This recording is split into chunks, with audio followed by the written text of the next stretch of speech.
चार घाटों पर, और राम कथा के चार चार प्रवक्ता हैं, चार प्रवक्ता हैं, और चारों प्रवक्ताओं की चार प्रवक्ता जो बैठे हैं ना, जो श्रोता है, सारे श्रोताओं का एक ही प्रश्न है, एक प्रश्न है। क्या प्रश्न है? कि राम कौन है? राम कौन है? याज्ञवल्क्य जी से भारद्वाज ये प्रश्न कर रहे हैं, महाराज राम कौन है? यही प्रश्न देवाधिदेव महादेव से मैया पार्वती कर रही है, राम कौन है? यही प्रश्न काकभुसुंडी जी से गरुड़ जी कर रहे हैं, राम कौन है? और यही प्रश्न काशी में बैठकर गोस्वामी तुलसीदास जी से तमाम संत प्रश्न कर रहे हैं, राम कौन है? हमारे और आपके मन में भी यह प्रश्न होगा, राम कौन है? और आज कथा के प्रथम दिवस में, आज बहुत सुंदर दिन है, आज माघ की पूर्णिमा है। आप सभी लोग जानते हैं तीर्थराज प्रयाग में प्रत्येक माघ महीने में एक महीने का उत्सव होता है प्रयाग में। जो लोग गए होंगे जानते होंगे, वहां जितने सनातन धर्मी होते हैं जाते हैं, एक महीने तक कल्पवास करते हैं। और जब आप प्रयाग में जाओगे ना, तो माँ गंगा के किनारे, यमुना के किनारे, वहां त्रिवेणी संगम कहा जाता है। त्रिवेणी, गंगा और यमुना का प्रत्यक्ष संगम दिखाई देता है, लेकिन वहां का नाम है त्रिवेणी संगम। त्रिवेणी का अर्थ होता है जहां तीन नदियां जाकर मिलती हो, उस स्थान को त्रिवेणी कहा जाता है। लेकिन वहां आप जब जाओगे तो गंगा जी तो दिखेंगी, यमुना जी तो दिखेंगी, लेकिन सरस्वती दिखाई नहीं देती है। सरस्वती नहीं दिखाई देती है। जब मैं प्रयाग में जाता था बचपन में, तो मैं संतों से एक बार प्रश्न किया कि महाराज यहाँ इस स्थान का नाम तो त्रिवेणी है, लेकिन यहाँ तो दो ही नदियां दिखाई देती हैं, मां सरस्वती दिखाई नहीं देती। उस समय संतों ने बताया कि त्रिवेणी संगम इसलिए भी कहा जाता है कि गंगा और यमुना तो दिखाई दे रही है, और वहां पर जो संतों के मुखारविंदों से भगवान की कथा प्रवाहित हो रही है, मानो वही सरस्वती का प्रवाह हो रहा है, वही सरस्वती का प्रवाह हो रहा है। और वहां पर सरस्वती नदी के रूप में तो अदृश्य हो गई, लेकिन संतों के मुखारविंदों से उनका प्रवाह होता है। आज आप लोगों के तपस्या का परिणाम है कि यहीं पर बैठ करके हम और आप त्रिवेणी का आनंद ले रहे हैं। तीर्थराज प्रयाग यहाँ आप और आप बना दिए हैं। यहाँ बैठ करके हम और आप मानो तीर्थराज प्रयाग में ही बैठे हैं, और प्रयाग की कथा ही निवेदन करूं। माघ के महीने में एक महीने तक प्रयागराज में सारे देवी देवता अपना स्वरूप बदल करके आते हैं। माघ के महीने में बाबा दर्शन करा रहे हैं कि माघ मकर गत और रवि जब होई, तो तीरथ पति आव सब कोई, तो देव दनुज और किन्नर नर श्रेणी, तो सादर मजही और सकल त्रिवेणी। सारे लोग त्रिवेणी में आते हैं। देव दनुज किन्नर नर श्रेणी, सादर मज्जही सकल त्रिवेणी, सारे लोग त्रिवेणी में स्नान करने आते हैं। उसी तीर्थराज प्रयाग में श्री भारद्वाज जी का आश्रम है। आप गए होंगे तो देखे होंगे, भारद्वाज जी का आश्रम है कि भारद्वाज मुनि और बस ही प्रयागा, तो तीन ही राम पद और अति अनुरागा। भारद्वाज जी का आश्रम है और उनका भगवान राम के चरणों में बड़ा प्रेम है, बड़ी प्रीति है।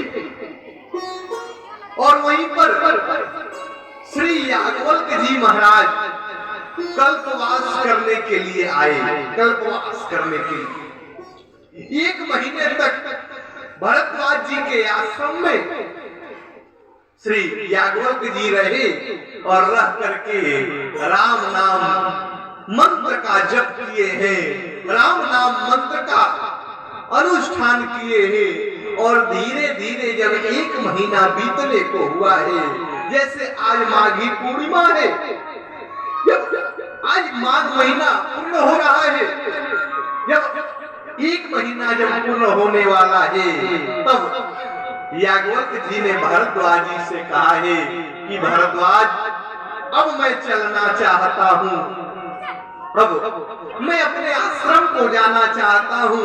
तुमने खूब सेवा किया है, मैं तुम्हें आशीर्वाद देता हूँ, मैं तुम्हें आशीर्वाद देता हूँ। जिस समय याज्ञवल्क्य जी ने कहा है, भारद्वाज जी दौड़ करके आए और आकर के याज्ञवल्क्य जी के चरणों पर लेट गए हैं और लेट करके कहने लगे, महाराज, आप जैसा महापुरुष हमारे कुटिया में रहा, 1 महीने तक राम नाम का जप किया, लेकिन मेरे पास समय नहीं रहा कि मैं आपके सानिध्य में बैठ करके कुछ ज्ञान अर्जित करूं और निवेदन करूं। जब हमें और आपके, हमारे और आपके जीवन में जब कोई बड़ा महापुरुष का दर्शन हो, तो चाहिए हमारे और आपके मन में जो संदेह है वो पूछ लेना चाहिए। भगवान के प्रति जिज्ञासु होना चाहिए, परमात्मा के प्रति जिज्ञासा होनी चाहिए हमारे मन में कि परमात्मा के विषय में हम कुछ पूछें। लेकिन एक बात निवेदन करूं, भगवान जिज्ञासु होना चाहिए, लेकिन कहीं कभी जिज्ञासा में व्यक्ति परीक्षा लेने लगता है, भगवान की परीक्षा लेने लगता है। तो परमात्मा न तो परीक्षा से प्राप्त होते हैं, न तो परमात्मा समीक्षा से प्राप्त होते हैं।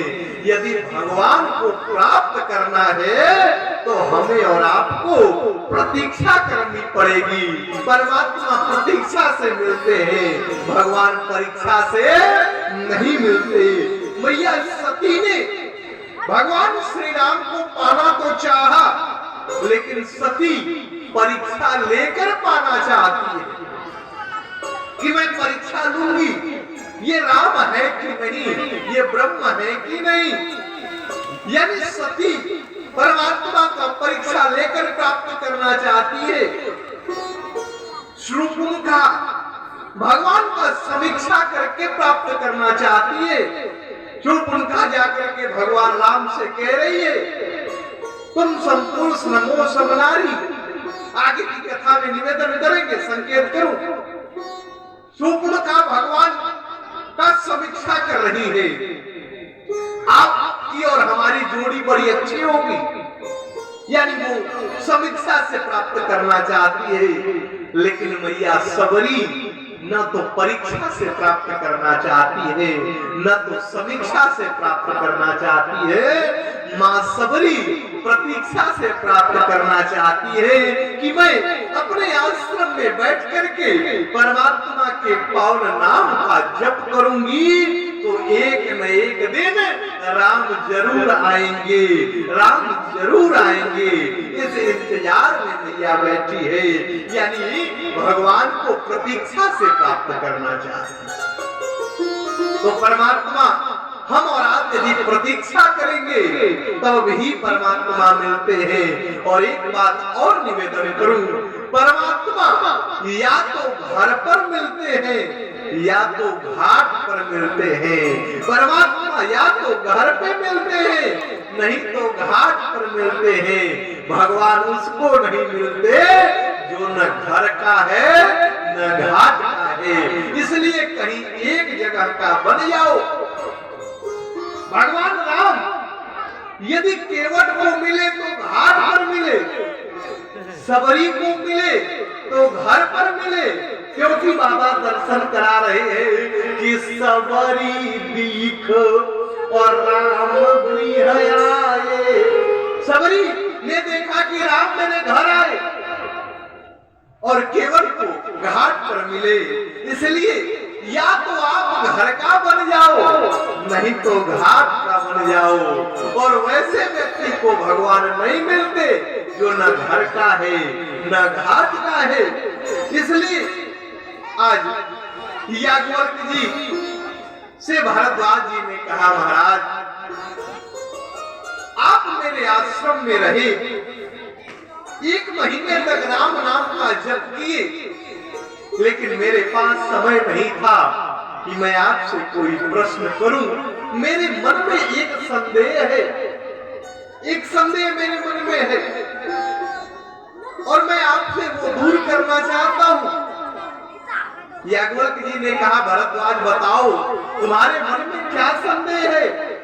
याज्ञवल्क्य जी से भारद्वाज जी ने कहा कि नाथ एक बड़ और संशय मोरे। मेरे मन में एक संदेह है, आपसे मैं कहना चाहता हूं कि नाथ एक बड़ और संशय मोरे। तो करगत वेद अतत्व सब तोरे, लेकिन कहत सुमोही और लागत भय लाजा। जो न कहूं और बड़ हो ही अकाला। आज मेरे मन में एक संदेह है और मेरा मन कर रहा है आपसे मैं वो संदेह दूर कर लूं, लेकिन मुझे भय लग रहा है और लज्जा भी आ रही है। भय इसलिए लग रहा है कि कहीं आप मेरे ऊपर क्रोध न कर दे, आप क्रोधित न हो जाए। और लज्जा इसलिए आ रही है कि जिस राम के विषय में मेरे मन में संदेह है वो राम मेरे पास भी आए थे। जिस समय राम जी का वर्तमान हुआ था, तीर्थराज प्रयाग भी आए, भरद्वाज जी से मुलाकात भी हुई थी। आज याज्ञवल्क्य जी के सामने भरद्वाज जी कह रहे हैं कि मेरे मन में भय और लज्जा दोनों है, लेकिन आप जैसे महापुरुष को प्राप्त करके मैं अपने मन का, मेरे मन में जो चल रहा है वो यदि नहीं पूछ लेता तो मैं अब किससे पूछने जाऊंगा। इसलिए मैं आपसे पूछने जा रहा हूं और इसी प्रश्न पर पूरे राम की कथा टिकी हुई है, पूरी मानस की कथा टिकी हुई है। आज याज्ञवल्क्य जी से भारद्वाज जी ने प्रश्न किया है कि राम कवन पूछूं प्रभु तो ही और कहिया बुझाई और कृपा निधि मोही। राम कौन है, राम कौन है। भरद्वाज जी ने याज्ञवल्क्य जी से कहा कि एक राम अवधेश कुमारा तो 3 कर चरित और विदित संसारा। एक राम तो चक्रवर्ती सम्राट दशरथ के बेटे हैं।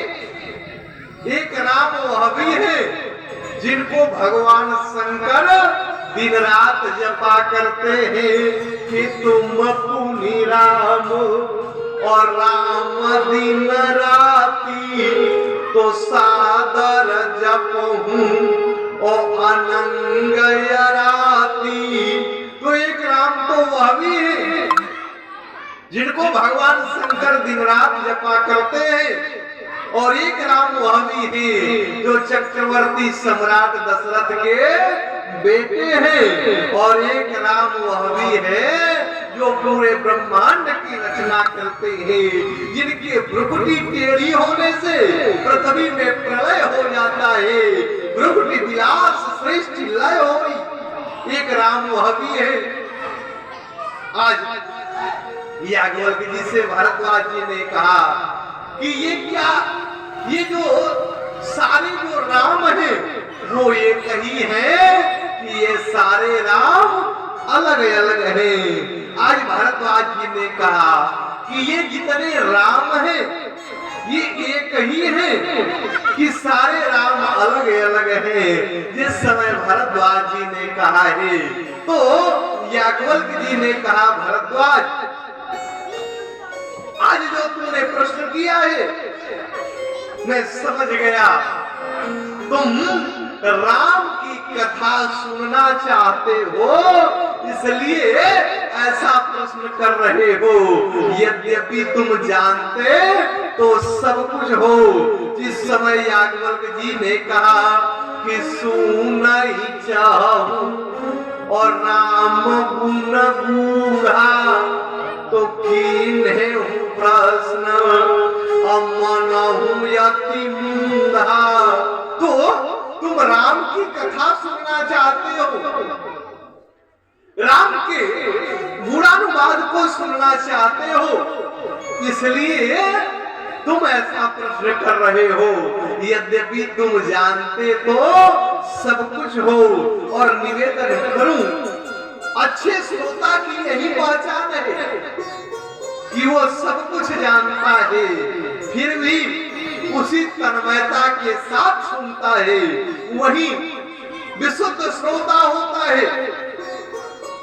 गोस्वामी तुलसीदास जी ने कहा कि जो राम की कथा को सुन करके ये कहे कि मैं सारी कथा तो जानता ही हूं, मैं क्या सुनने जाऊंगा, वही राम है, वही लक्ष्मण, वही भरत शत्रुघ्न, उनकी सारी कथा तो मैं पहले से जानता हूं। वो व्यक्ति अपने जीवन में राम के विषय में कुछ नहीं जानता।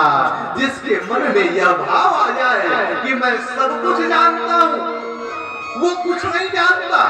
गोस्वामी जी ने कहा है कि राम कथा अजे सुनत अघाई तो रस विशेष तीन और जाना नहीं। जो राम की कथा को ये कहे कि मैं सब कुछ जानता हूं, वो अपने जीवन में कुछ नहीं जानता। राम के विषय में, ब्रह्म के विषय में हम और आप कुछ नहीं जान सकते। भगवान के विषय में हम और आप कुछ नहीं जान सकते। परमात्मा जिसको जितना चाहता है उतना ही जनाता है, और जिसको परमात्मा चाहते हैं वही भगवान के विषय में कुछ जान पाते हैं।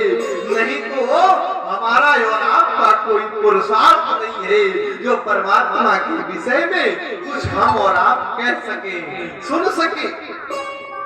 भगवान जिसको जनाना चाहते हैं वही जानता है।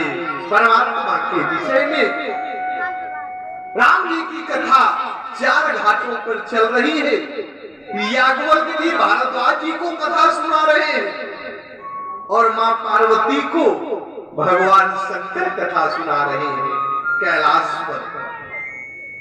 और निवेदन, एक बात और निवेदन कर दूं, क्योंकि आज कथा का प्रथम दिन है तो कथा के महात्म के विषय में ही मैं निवेदन कर रहा हूं। कथा 4 घाटों पर चल रही है।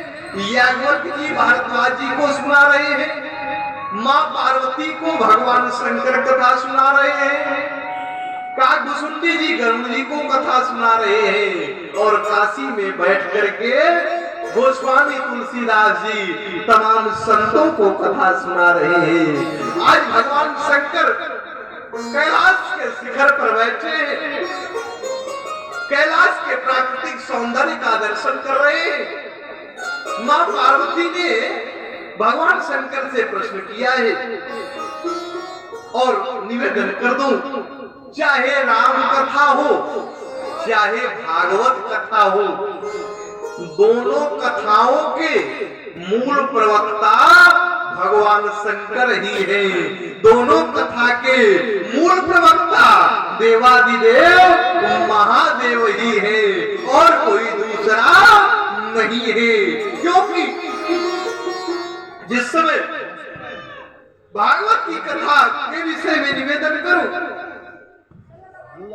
भागवत की कथा के भी मूल प्रवक्ता भगवान शंकर ही है।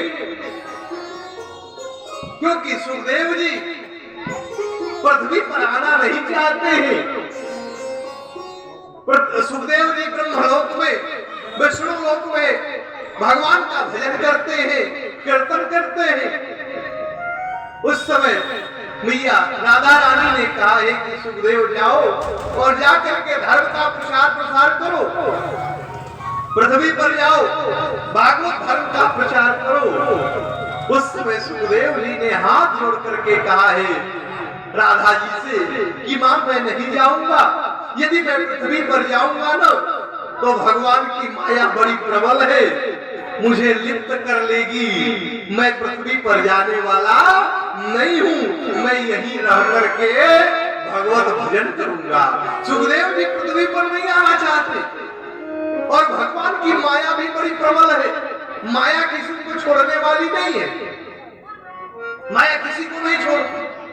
एक बार एक व्यक्ति था, वो बड़ी उसकी आसक्ति थी धन में, और एक जगह कथा हो रही थी तो उसने देखा कि सारे लोग दान कर रहे हैं, तो उसके मन में भी विचार आया कि मैं भी चलूं और आरती में मैं भी कुछ दान कर दूंगा। और अब लेकर के जो पैसा आया था ना, मुट्ठी बांध करके बैठा था और कथा 2-3 घंटे तक चली और मुट्ठी बांध करके बैठा था। जब आरती हुई और आरती की थाल उसके पास गई ना, तो उसने जब हाथ को खोला है आरती की थाल में पैसा डालने के लिए, तो उसके हाथ में बहुत सा पसीना हो गया, क्योंकि वो बंद किया था बहुत देर से। तो उसको लगा ना कि पैसा रो रहा है, वो जाना नहीं चाह रहा। उसने कहा तुम चिंता मत करो, रो मत, मैं तुम्हें नहीं दूंगा, मैं लेकर के घर चल रहा हूँ। ऐसे ऐसे लोग बड़े हैं। निवेदन करो, गोस्वामी तुलसीदास जी महाराज जब मानस को विश्राम देने लगे ना, तो गोस्वामी जी ने सोचा कि मेरी भक्ति तो राम के प्रति दृढ़ है, मेरे आराध्य तो राम है, मैं कैसे उपमा दूं, मैं अपने भक्ति को कैसे अपने मानस ग्रंथ में कैसे स्थापित करूं। तो उपमा देने लगे। गोस्वामी जी ने कहा, गोस्वामी तुलसीदास जी कह रहे हैं कि कामी ही नारी प्यारी। गोस्वामी जी ने कहा कि जिस प्रकार से कामी व्यक्ति को स्त्री प्यारी होती है, उस प्रकार से प्रभु आप मुझको प्यारे लगे। ये गोस्वामी जी ने कहा, जिस प्रकार से कामी व्यक्ति को स्त्री प्यारी है। लेकिन बाद में गोस्वामी जी को याद आया कि कामी व्यक्ति वो स्त्री तो क्षण मात्र के लिए ही प्यारी होती है, उसके बाद वो प्यारी नहीं रहती। लेकिन मेरी भक्ति तो राम के प्रति जन्म जन्मांतर की है, युग युगांतर की है, तो कामी व्यक्ति से उपमा करना ठीक नहीं है। तब गोस्वामी जी पहले तो कहे कि कामी ही नारी प्यारी जीवी, लेकिन नहीं, फिर उन्होंने सुधार किया कि प्रिय लोभी जिमिदाऊ। कामी व्यक्ति को स्त्री क्षण मात्र के लिए प्यारी होती है, लेकिन लोभी व्यक्ति को अंतिम सांस तक धन प्यारा होता है। उसी प्रकार से प्रभु जिस प्रकार से लोभी को धन प्यारा होता है, उसी प्रकार से इस तुलसीदास को आप प्यारे लगे। क्योंकि बाबा ने कहा कि कामी ही नारी प्यारी जिमी और प्रिय लोभी जिमी दाम, तिमि रघुनाथ निरंतर अप्रिय लागहु ही राम। तो लोभी व्यक्ति को धन बहुत प्यारा होता है अंतिम सांस तक। तो माया जो है ना, माया बड़ी प्रबल है, माया किसी को छोड़ने वाली नहीं है, माया कभी नहीं छूटती। एक व्यक्ति था, वो दिन रात अपने माया में लगा रहता था, दिन रात अपने काम धाम में। माया बहुत प्रबल थी उसके जीवन में। मित्रों ने विचार किया कि इसके ये तो बड़ा मायावी है, माया में दिन रात बड़ा रहता है, तो इसको लेकर के चला जाए काशी, और काशी के मणिकर्णिका घाट पर लेकर के चला जाए। और जब ये मणिकर्णिका घाट पर जाएगा ना, तो वहां का दृश्य जब देखेगा तो इसको वैराग्य हो जाएगा। मणिकर्णिका, और जो लोग काशी गए होंगे जानते होंगे, मणिकर्णिका घाट की जो चिता है वो कभी बुझती नहीं है, दिन रात 24 घंटा वहां चिताएं जलती रहती है। आप जब जाओगे देखोगे तो 2-4 चिताएं लगी हुई हैं, जल रही है। तब तक 2-4 लोग आ रहे हैं राम नाम सत्य करते हुए, और गंगा में स्नान करा करके उनकी भी चिताएं तैयार हो रही है। यानी वहां दिन रात चिताएं प्रज्वलित रहती है, कभी भी वहां की अग्नि बुझती नहीं। तो मित्रों ने विचार किया कि इसको यदि मणिकर्णिका घाट ले जाया जाएगा, और जब वहां का दृश्य देखेगा ना, तो इसको वैराग्य हो जाएगा कि संसार में कुछ है नहीं, सब कुछ छोड़ करके जाना है। और निवेदन करूं, हम और आप कितना हूं बना ले, लेकिन एक दिन सब कुछ छोड़ के जाना है। तो जाना है तो इसका मतलब यह भी नहीं है कि हम और आप वैराग्य ले लें। करना सब कुछ है, लेकिन ईमानदारी से।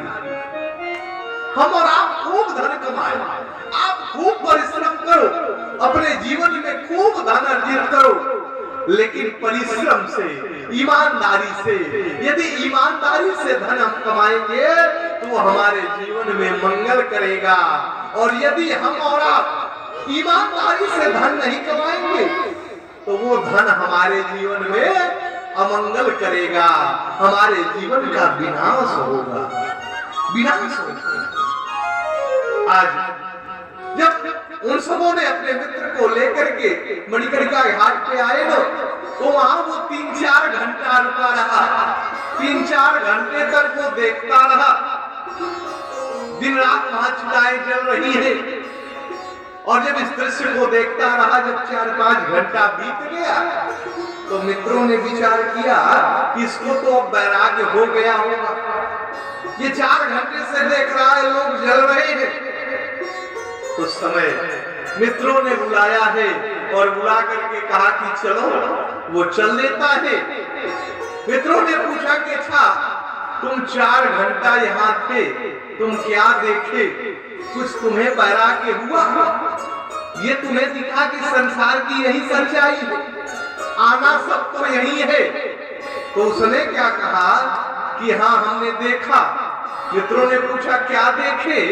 तो उसने कहा कि यहाँ लकड़ी की खपत बहुत ज्यादा है, यदि यहाँ लकड़ी का व्यापार कर दिया जाए तो धंधा खूब चलेगा। यानी कहने का अभिप्राय कि वहां जाकर के भी वो अपना व्यापार ही कर रहा है। तो जिसकी जैसी मानसिकता, माया बड़ी प्रबल होती है, माया कभी छूटती नहीं है।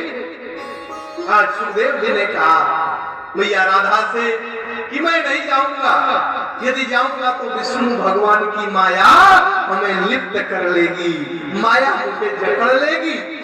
लेकिन नारायण ने कहा सुखदेव आप जाओ, मेरी माया आपको लिप्त नहीं करेगी, मैं आपको वचन दे रहा हूं। इधर नारद जी भी चाहते हैं कि सुखदेव जी का प्रादुर्भाव पृथ्वी पर हो, सुखदेव जी का प्रादुर्भाव पृथ्वी पर हो। नारद बाबा, नारद कौन है? नारद के विषय में यदि निवेदन करूं, जहां पर सारे अज्ञानी रहे, जहां पूरा संसार अज्ञान में डूबा रहे, जहां ज्ञान पैदा कर दे, उनका नाम नारद है, उनका नाम नारद है। जहां पर अंधकार हो, जहां प्रकाश प्रज्वलित कर दे, उनका का नाम नारद है।